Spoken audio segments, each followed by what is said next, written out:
It has been 10 years since the death of American journalist James Foley. He was working in Syria back in 2012, covering the country's civil war when he was kidnapped by ISIS. 2 years later, he was publicly executed by the terrorist group. In the years after his death, his mother Diane founded the nonprofit, the James Foley Legacy Foundation, whose mission is to advocate for the freedom of U.S. nationals wrongfully detained or held hostage abroad. Since then, more than 100 innocent U.S. nationals have come home.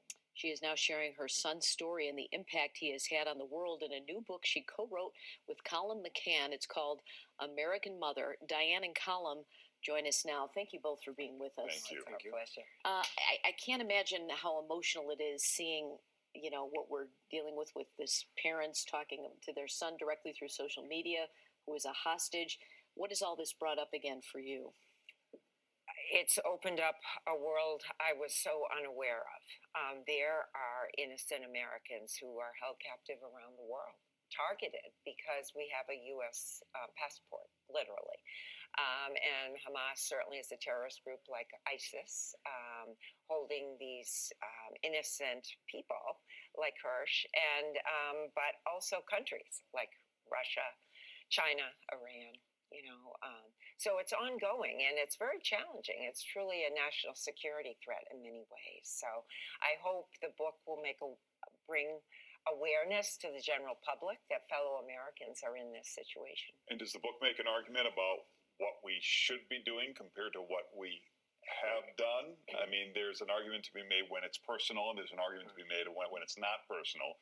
What's the best strategy? Well, I mean, the incredible thing that Diane did is that she decided to go in and talk to one of her son's killers.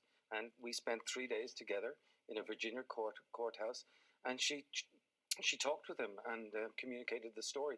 And so for both of us, I feel it's about negotiation, it's about talking, it's about understanding. Diane, talk about that. It's unbelievable that you sat across from one of your son's killers. What did you learn from that experience? And tell us why you wanted to do that. Well, I knew Jim would have talked to him. Jim always believed in hearing another person's story. And as a mom, I wanted him to hear who Jim was. So I really believe very strongly that we need to listen to one another so that we can kind of understand. That's why I feel we have a moral duty to do all we can as a nation to prioritize the return of innocent Americans. But at the same time, we must deter hostage taking, which can sometimes be in conflict. What was it like? What did you learn from this man, though? Did he say anything? He expressed remorse, Okay. Robin. Yeah. He did, and he will pay for the rest of his life for the choices he made. So the whole thing was incredibly sad. I bet. But good, healing in some ways. Colum, accountability is important. I find it interesting as a writer, you deal in nonfiction and you've dealt in fiction. So Right. what was your mission in communicating this story to people who most of us will never be in Diane's situation? My mission was to be a ventriloquist for Diane's story. I think it's an incredible, almost mythical thing that, her son dies, she goes and meets with her son's killer. But beyond that, it's really an optimistic story because she has changed the whole landscape of how we think about hostages, wrongfully detained people. All sorts of legislation has come in, and that's because Diane has been at the center of change.